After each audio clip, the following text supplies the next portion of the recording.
everyone, I am Roshni from 10th and here to present my topic forest. So forest क्या होते हैं?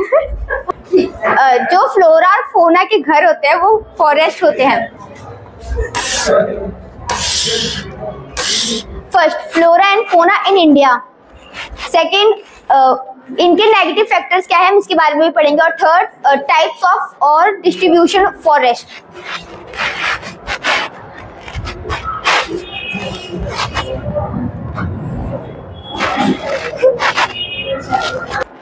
India is one of the world's richest countries in terms of its vast array.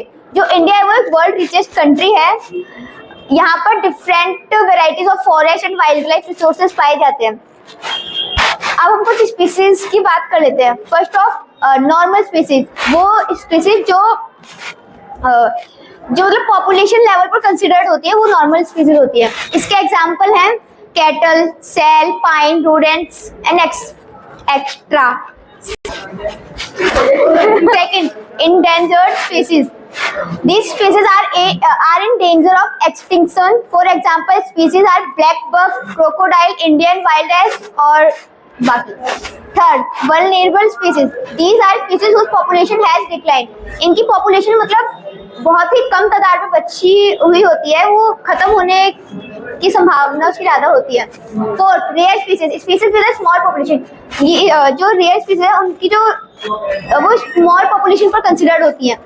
Endemic species, these are species which are only found in, ये species some particular areas में ही पाई जाती हैं, जैसे कि Andaman teal, Nicobar pigeon, Andaman wild pig और बाकी.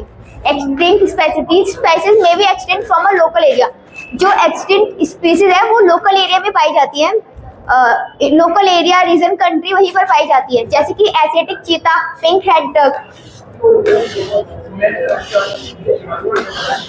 अब हम बात करते हैं what are the negative factors that cause such fearful depletion of the flora and fauna. First, excessive consumption of natural resources for fulfilling. Natural resource का ज्यादा प्रयोग करना ह्यूमन बीइंग्स की नीड्स पूरी करने के लिए, जैसे कि such as wood, bark, leaves, rubber, medicine, बाकी सब. The expansion of the railways, agriculture, commercial and scientific forestry and mining activities. Third, large scale development of projects and mining activities. Fourth, unequal access, inequitable consumption of resources and differential sharing of responsibility for environment and well-being.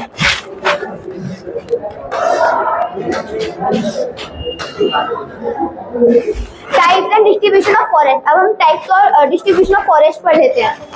In India, forest and wildlife resources are owned and managed by the government. जो भारत में जो forest and wildlife resources हैं वो या तो government या तो वो जिनकी वो जमीन होती है वो खुद उसे ओन करते हैं. रिजर्व, सबसे पहले reserve forest. Reserve forest more than half of the total forest. जो हमारा टोटल फॉरेस्ट होता है उसमें से more than half land in India has been declared reserve. ये रिजर्व फॉरेस्ट के नाम से जाना जाता है. Protected forest, forest department has declared. जो फॉरेस्ट डिपार्टमेंट होता है वो डिक्लेयर कर देता है उसका 1/3 ऑफ द टोटल फॉरेस्ट में से 1/3 part area as protected forest. Third, unclassed forest. These are the forest and waste. जो फॉरेस्ट होते हैं वो एक तरह से वेस्ट लैंड भी होता है, which belongs to both government private. ये गवर्नमेंट और प्राइवेट दोनों को कंसिडर करते हैं. Individual and community. North eastern state and parts of Gujarat. जो नॉर्थ ईस्टर्न स्टेट और जो गुजरात का पार्ट है वो उनके पास इनकी हाई परसेंटेज है.